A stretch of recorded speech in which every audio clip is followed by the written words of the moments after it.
Dorothy Marguerite Case, Seger it used to be. Okay. And I was born January 6, 1931. 1931. Were you born in Clinton, or did you move here at a later date, and what would that be? Well, I was born in Grand Rapids, Michigan. My father was in a sales situation there. He and my mom had moved down from northern Wisconsin. Dad was from Merrill and Mom was from Tomahawk. And with my brother Bob, who was 5.5 years older than I, we moved to Grand Rapids, Michigan. And I was born there. And when I was about 4 years old, I was 4 years old, we moved to Clinton. Okay. Dad had been given an insurance area for the insurance company who he worked for, which was southeastern Wisconsin, over around Kenosha even, he went and around here. And so we moved into Clinton. I was 4, and we lived on what today is Mill Street. We rented a house from Elsie Brand on Mill Street. It was called School Street then, and across the street from us was this somewhat new high school. It's kind of surprising that was built after World War I, and it was moving into the Depression times, and yet people in Clinton paid for a high school. I like that because it had a wide, smooth sidewalk, and we could ride bikes on it and roller skate. I was a little small for roller skating, and played around. Behind our house on what today is Allen Street was the home of Jay and May Green and their kids, and they made friends with us right away and invited us to the Baptist church, which was also kind of behind us, next door to them. And that's been a long thing, because I'm still a member of that church all these years later. Well, let's see, what else? Oh, because it was the Depression, I should tell you about that a little bit. This was hard work for my dad, because people were not buying insurance very much. They maybe wanted it, but it was really hard, and he would travel a lot, and that was difficult because gas was expensive and cars were expensive. A lot of times he was successful in selling, except he wasn't successful in collecting money. A lot of the farmers would pay him in food things. They'd send home some corn or some vegetables or things from their gardens. Sometimes there was some money. I've often wondered, how did he pay the company for those commissions, or those premiums that he was supposed to collect? I don't know quite how he did that. But anyway, he was successful in establishing that. It was called the Fidelity Life Association, I think, or insurance company. And he was able to make a living. Now your mother would have been having to deal with the Depression too. Oh yeah. And she was a full-time homemaker, and plus take care of the yard and do the washing and do the scrubbing and do the cooking and do all the things, because Dad was out on the road a lot trying to build up this business. I've written something about her being a pioneer woman. We didn't have all the things that we have that make life easier today. And, I can remember her scrubbing clothes, hanging them out on the line, ironing, all of those things. Like the song says, on Monday is wash day and so on. Yeah. So you had, did you, and the rest of your family was the brother? Yeah, my brother was 5.5 years older than I. What was his name? His name's Bob. Robert. He was called, mom always called him Robert. Oh, yeah, I should tell you this. One of the things that we did to help the food supply, the garage for this house became a rabbit hutch. We raised rabbits. And my brother got a nickname that lasted him all through high school. He was called Bunny. Oh. Bunny Seger. And I guess he liked it. Yeah. It was okay. Yeah. One time I sneaked into the car while Dad was opening the garage door and the car was running, and he had to run and stop me because I was going to drive that car, and I was 4 something. I don't remember it too well. I'll bet I got a spank on the bottom, but I don't know. Yeah. So was your dad active in the community as well? Very much so, yeah. His sales business went well, and it wasn't too many years before things were much better. In fact, I think it was probably about 1938, somewhere in there, that he said, I think we can buy a house now. There was enough money. The problem was he didn't really have enough for a down payment. And he was looking at a house on Milwaukee Road, over in the 700 block of Milwaukee Road. House is still there, by the way. Okay. And I won't go into the whole story of his asking for a loan from someone who kind of shut the door in his face and said, we don't loan money to people we don't know. And that's when a fellow by the name of Roy Fowler comes in. Dad had arranged to have his insurance office where Roy's business was done on Front Street. I don't know what Roy did. I think it was some kind of implement something or repair work or something. I think it was next to the guy who does things and makes stuff out of metal. That one. The blacksmith. Okay. The blacksmith. Right. I think it was done there. Well, anyway, Roy was well known for his generosity, and he loaned Dad the money for the house. So we moved into 704 Milwaukee Road. And that's where we lived until, well, I was out of high school and into college and almost through college, I think, when my folks finally moved again into the house of the person who shut the door in Dad's face, by the way. Yeah. Could you tell me about some of the things you would have done with kids in the community and going to school and that? Yeah. First of all, about that house. Behind it there was, behind it and, we were probably on the edge of town at that time. There were a few houses on Island, thank you. I should know that. Okay. And we had behind us this big open field, and Dad bought that house, that part also. And we had, at various times in the next years, during World War II, we had 3 steers there, and that was our meat, eventually. Yeah. My brother, when he was about entering high school, somewhere in there, 8th grade maybe, got a horse. It was a little Morgan mare, and the horse was there. We had a barn in the back, and we had chickens in the barn, and the horse, of course, almost like a farm, you know. Right. And there was hay planted, and there was corn planted in that field, and there was a big garden, and Dad and Mom between them raised and canned and had meat, meals, food, so on.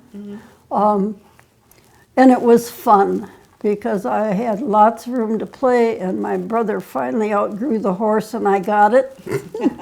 And so I could go riding out in the field. And we just played kid stuff, lots of imaginary games that pretend that this happens and pretend this and pretend that, you know, that kind of thing.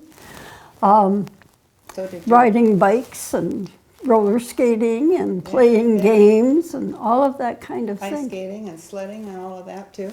Ice skating and sledding and... Not much ice skating. Sledding, yes. And we had a buggy that would work in the winter, had runners, and I can remember riding on my sled behind the buggy when Dad and Bob would take the horse out and go. Be careful that you don't slide into under the, you know, you gotta watch so you can stop when the horse stops. Right, right. Yeah. So school, what was that like? You went to the grade school that was gone now, but that was it was a big stone building. And before we moved here, it had been the school. There was no high school. So the high school kids were up on the second floor, and the elementary was all on the first floor. I can remember going, and I started school there. One of the things that, again, I don't really remember this, but I've been told that because my birthday's in January, I wasn't supposed to be in school yet, but my folks didn't know that. So they sent me to kindergarten. And then they were told that I wasn't supposed to be in kindergarten, but the kindergarten teacher said, I think this was a Mrs. Hamilton, one of the Hamilton family, and she said, oh, please don't take her out. There are so many boys in this class. I need a couple girls. And so I get teased about, I flunked out of kindergarten. I had to go again. Well, not really true, but But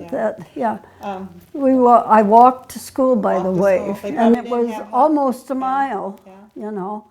I begged my dad to take me sometimes when he would go to his office, and no, you can walk, honey, you can walk, There were no buses for us, just for the country kids. No hot lunch either, or anything? No, home at noon and walk back when it was an all-day school. I think we had about an hour to do that.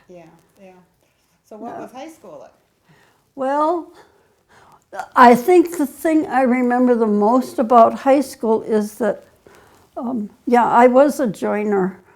I was active. I liked being in the singing groups that we had. While I was in high school, Mr. Strobush came my last couple years to teach music. And that was kind of neat because he built up the band quite a bit. He even let me play cymbals in the band. I had braces on my teeth and I couldn't play a wind instrument. He said, you can bang the cymbals. When I point at you, you bang them. And that was so much fun. I loved the music program, and he was a good choir director, chorus director too. Drama club and Tri-High-Y, and just if they did it, we did it. The girls weren't in sports like the boys or anything like that? The only time we could use that little gym, which had a balcony on the second floor for the people who wanted to watch the games, the only time we could use it was if the boys had an away game. Then the girls could go in, but there was no instruction or anything like that, no. And I liked it. I liked sports. I was quite a tomboy, by the way. Roughneck. The other thing I remember in terms of related to school is the walk home was always an adventure, because sometimes we were really nice to one another and we would play things, and other times we weren't, and girls got their faces rubbed with snow and things like that. But, the other thing that we did in the winter was slide down Main Street Hill, Allen Street Hill. And oh my gosh, that was fun.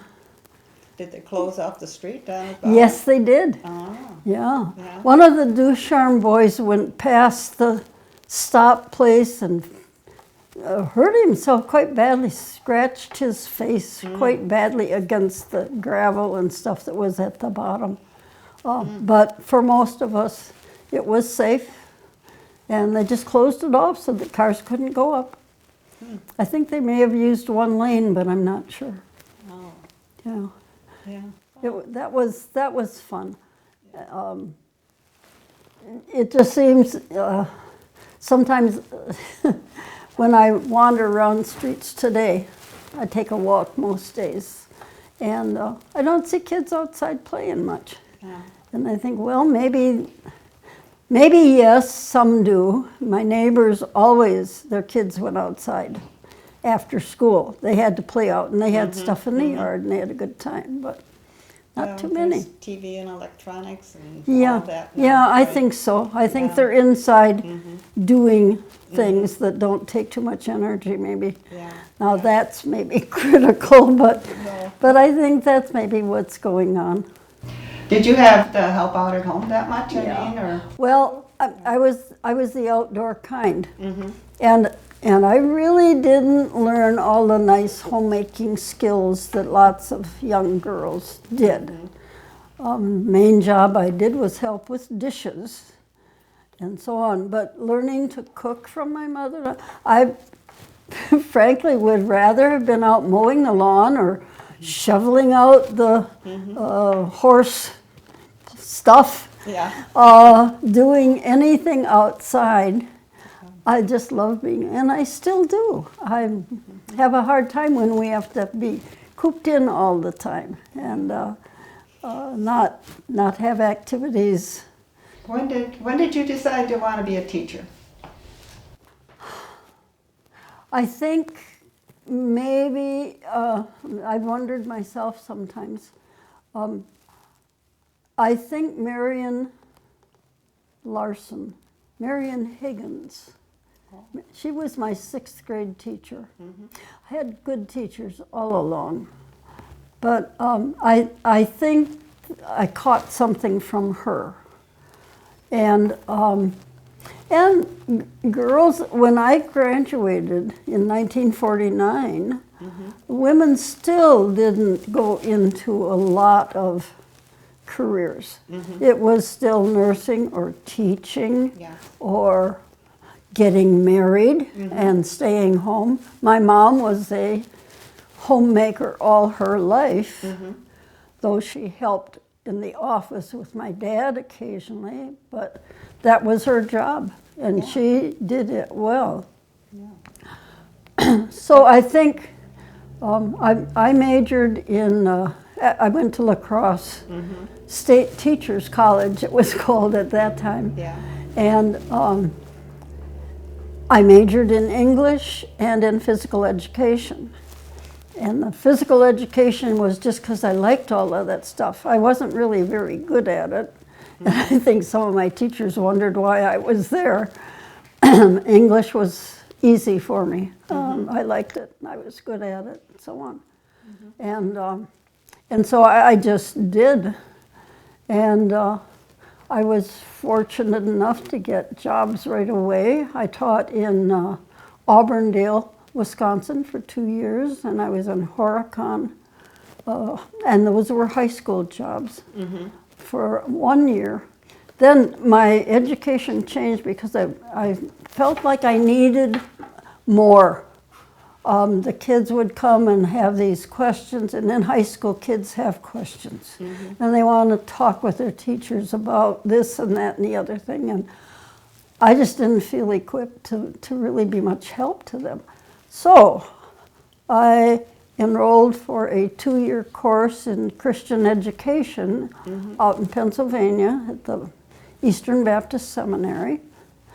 One of the best things I ever did, because I learned a lot about hands-on teaching and doing things with kids, not just talking to kids or telling them. We did things. And I still have kids who, I went into teaching after that, continued, a couple years did Christian ed work in Pennsylvania and in Indiana. And then I came back. I had married. I had a child. I was single again, one of those things. Yeah. So I came back to Clinton and said, I'm going to move back to Wisconsin. That's where this one very interesting thing happened to me. I was here in Clinton, and I met my high school principal, Ed Johnson. Thank you. Ed Johnson. And he asked me what I was doing here, and I said, well, I'm going to go up around Madison and see if I can find a teaching job. And he said, oh, do you teach 6th grade? And I said, well, Phi-Ed, I could teach 6th grade. I'm certified there. But for English, I'm not certified for anything other than the high school. He said, he asked me, would you be willing to take some college courses so that you would be certified in Wisconsin? And I said, well, maybe. He said, well, you know, there's Whitewater, and it's half an hour or so away from here. Why don't you come to my office tomorrow morning and let's talk about this. I'd like to hire you. Oh, that's wonderful. Yeah. And I had a job. Amazing. And how many years did you teach? I was in Clinton for 29 years. Yeah, I started in fall of 1965. We moved back here. I moved back here, Chuck. Back here. He was a year and a half old when we came here. And I started with girls' Phi-Ed and classroom in what I call the old elementary school, the one over on East Street. And eventually I ended up over in what had been the high school and became the middle school. And that's where I spent the rest of my teaching career here. Do you ever think about how many students you taught over the years? Yeah, well, in 29 years, I have said maybe it was somewhere around 3,000 students. Wow. Now, that includes some others too, because I taught for 3 years in other schools. But that makes it, what, 32 years total of teaching. And I don't know if that's a good guess or not. One of the things that I really enjoy is people will come up to me and say, you're Mrs. Case, aren't you? Well, you know you made a big impact. Yeah, well, and I loved the teaching. I wish I still could do it. I miss some of those things. And I love it when kids will come up, former students will come up and remind me. And most of the time, I may not recognize them, but I know their names. Oh, yeah. I know. Some of them I even know why I remember them. Sometimes that's good and sometimes not, but it's usually a good thing. And Clinton was so good to me. This village. This is my home. So at one point you decided to retire, though. So what did you want to do in retirement? Well, I'm not sure that I knew. And to be real truthful, and I'm not bragging. I was a good teacher, and I liked doing it, and I loved the kids, and we had fun together. And there were days when I'd go leave the room and walk the hall for a while so that I wouldn't explode, because they weren't always good. No. They weren't always nice, and so on. But they thought the same of me, I'm sure. And the neat thing is that they will acknowledge me now. Back then they would cross the street so they didn't have to talk to their teacher downtown or something. But one gal came to me in a store and said, "You're Mrs. Case?" I said, "Yes." She says, "Can I hug you?" I don't know, I don't remember her name, and I don't remember her as a student, but she remembers me, and I think, man, that's really something. That's really something. I know that I was where God wanted me. I loved it. I think I was successful as a teacher. I think you were too. I've heard of many. Yeah, yeah. Yes. And so it was the right choice. Since I've been retired, I'm going to tell you about one thing that I'm really quite pleased with. The year I retired, Hope Seger, who is our counselor, said, Dorothy, we have a grant to do some kind of a community something, kind of like this, you know. And she said, would you try to put together some kind of a project that will involve people in the community? And that was the beginning of the Clinton Our Town things. Oh. The first one was in honor of the fire department. It was 1995 when we presented it. And it was in honor of their 100th anniversary.